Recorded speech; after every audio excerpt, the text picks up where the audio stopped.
করছে, তাদেরকে নিয়ে অত্যাচার করছে, তাদেরকে রিমান্ড দিছে। কেন জানো? এই দেশটাকে ভারতের একটা দাবিদারি সরকার হিসাবে গণ্য করা আওয়ামী লীগের কাজ ছিল। কিন্তু আল্লাহ একটা কথাই কইছে, আমি আল্লাহ ছাড় দেই, ছেড়ে দেই না। আজকে বাংলাদেশ দেশ নেত্রী বেগম খালেদা জিয়ারে 2008-এ বলছিল যে তুমি বাংলাদেশ ছাড়া বিদেশে যাওগা, তুমি আরামায় এসে থাকবা। খালেদা জিয়া একটা কথাই বলছে যে আমার দেশ ছেড়ে আমি এক পাও লড়বো না। আমার মৃত্যু যদি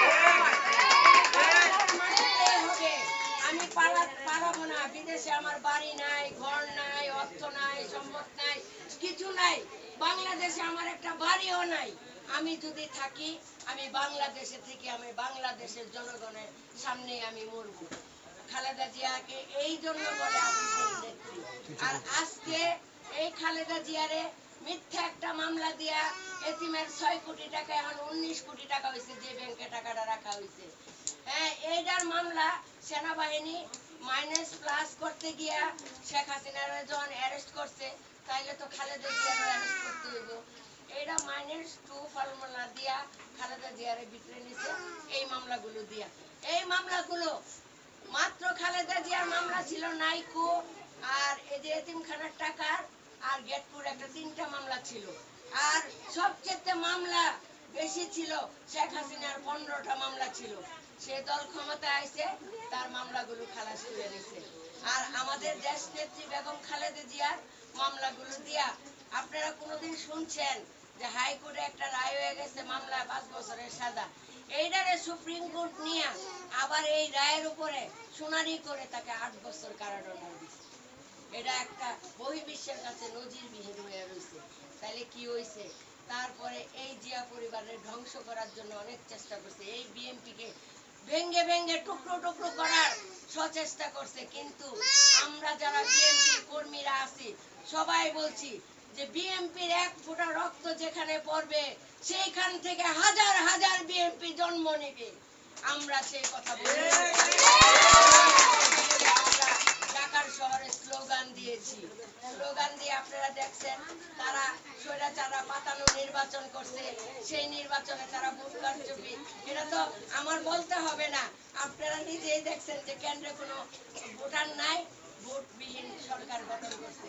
এই 5ই জানুয়ারি যেই 24-এ নির্বাচনটা হয়েছে, আমেরিকা অনেকবার বলছে যে এই দেশে গণতন্ত্র নাই। আপনারা যদি গণতন্ত্র বাঁচাতে চান, তাহলে আপনারা সংলাপ করে আপনাদের মধ্যে মীমাংসা করে নির্বাচনে বিএনপি একটা বৃহৎ দল, তাকে আনার চেষ্টা করেন। এই ছাড়া কোনো নির্বাচন গ্রহণযোগ্য হবে না। আপনারা জানেন সে হইল মোদির দিদি, বুঝছেন? সে হইল মোদি, তার স্বামী স্ত্রী সম্পর্ক যা কিছু আছে বাংলাদেশের সব কিছু মোদিরে দিয়ে আইছে। আর মোদি কি করছে? তার একটা জায়গা খুলে দিয়ে দিছে। আমাদের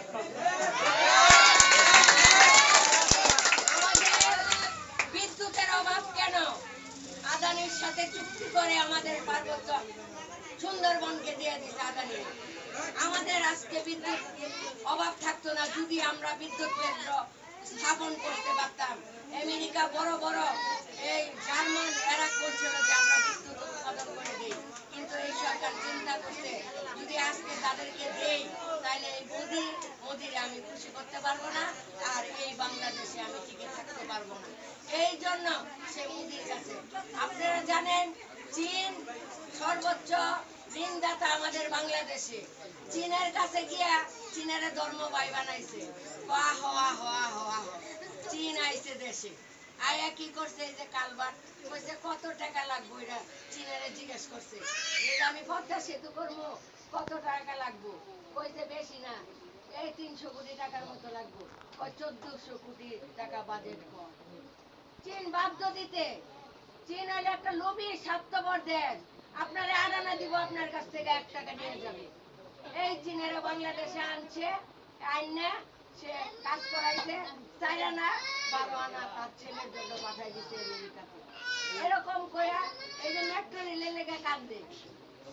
আমি ধিক্কার জানাই এই দেশের এই স্বৈরাচার বেশিরভাগ সরকারকে। আমার দেশের সূর্য সন্তানদেরকে পাখির মতো গুলি করে মেরে তারপরে তার লাশের উপরে নৃত্য করে সে কান্না করে আমার মেট্রো রেল জ্বালায়া পোড়ায়া দিছে। মেট্রো রেল আমার সন্তানরা যদি বেঁচে থাকে সচিব হবে, মন্ত্রী হবে, এই দেশের এই বড় বড় মন্ত্রী এতে থাকবে, তারাই আবার তৈরি করতে পারবে। কিন্তু আমাদের এই যে এত সন্তানদেরকে হত্যা করছেন, এত ছাত্রদেরকে হত্যা করছেন, পারবেন আপনি আবু সাইদের মার গর্বের যে সন্তান ছিল আবু সাইদকে ফিরে আইনা দিতে? আপনি পারবেন মুখ ধরে আইনা দিতে? এই যে 300 থেকে 400 ছাত্রদেরকে মেয়েরা আপনি গুম করে ফেলাইছেন, আপনি সরকারি হিসাবটাও দিতে পারেন নাই। কিন্তু আপনারা জানেন আমরা গত মাসের 4 তারিখ থেকে আমি ওই রাজপথে ছিলাম। যেদিন 5 তারিখের ঘটনা, আমি যখন 18 তারিখের ঘটনা আমি যখন দেখতে পারছি, আমার সামনে 18টা লাশ পড়ে গেল। আমি দেখে তখন মনে হয়েছিল যে এরা তো আমার কারো না কারো মায়ের সন্তান, ওরা তো আমারই সন্তান। আমি যখন দেখতে পারছি আমার চোখে দেওয়া অস্ত্র ঝরঝরায় পড়ছে, কিছু করার ছিল না। আর এই লাশগুলোরে এই ফেসিবাদী সরকারের কুত্তা বাহিনী, যেটা পুলিশে দেখলে এখন আমাদের ঘৃণা লাগে, ধিক্কার জানাই, তোদেরও সন্তান আছে, তোদেরও সন্তানরা ভার্সিটিতে পড়াশোনা করে এবং করবে।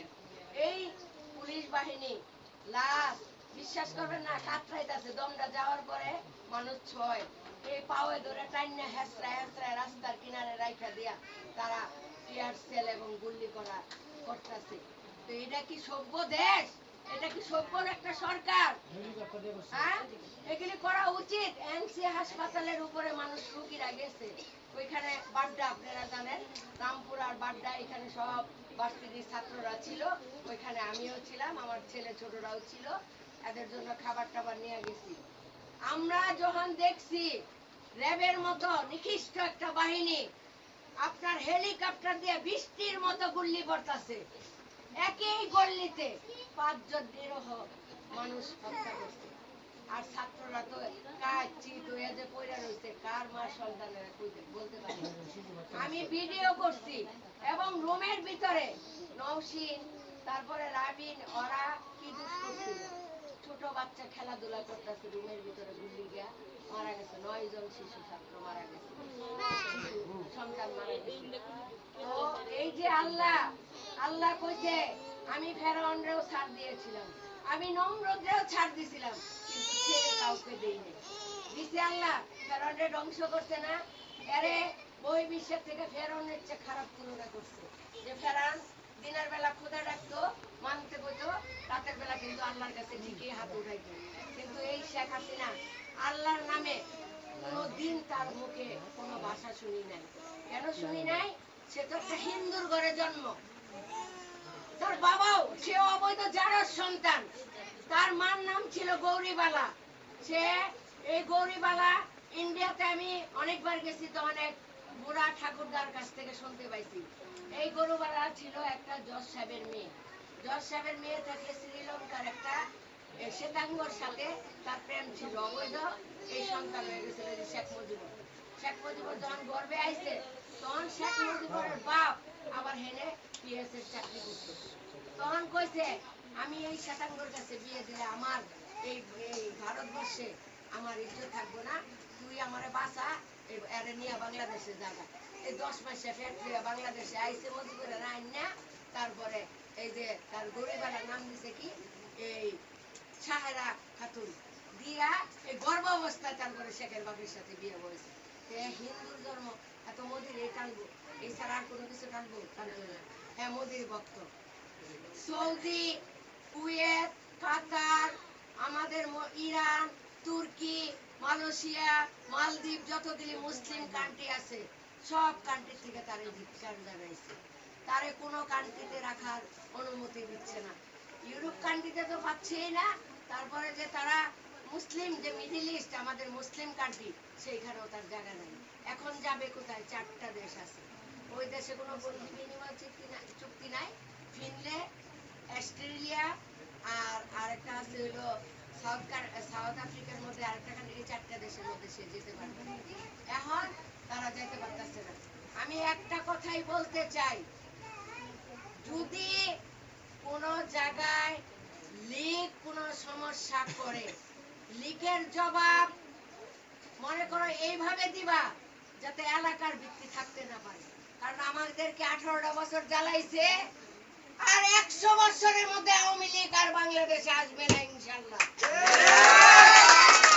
আমি একটা কথাই বলে গেলাম, আমি হয়তো থাকবো না, আমাদের মুরব্বীরা যারা আছে থাকবে না, আমাদের ভবিষ্যতের যে প্রজন্ম আছে তাদের কাছে একটা বাণী রেখে গেলাম, 100 বছর আর আওয়ামী লীগ বাংলাদেশে আসবে না। আমরা স্বাধীন, আর কোনোদিন পরাধীন হতে চাই না। আমরা 1971 সালে যুদ্ধ করে দেশ স্বাধীন করছি, আবার 2024 সালে আমরা আবার আরেকটা স্বাধীন করছি। আমরা স্বাধীন দেশের নাগরিক, স্বাধীন দেশে আছি।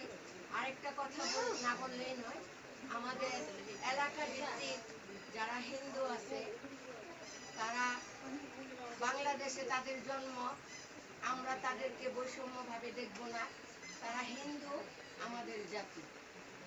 তারা কি বাংলাদেশি না? বাংলাদেশ হলো আমাদের জাতি। কোন হিন্দু ভাই বোনদের উপরে তোমরা কোনো আক্রমণ করবা না। আর তাদেরকে কেউ যদি আক্রমণাত্মক ভাবে করে, আমি মনে করি আমার বিএনপির প্রত্যেকটা যে কর্মী আছে তারা তাদেরকে সেফ কন্ট্রোলে রাখবে। এটা হলো আমার শেষ কথা।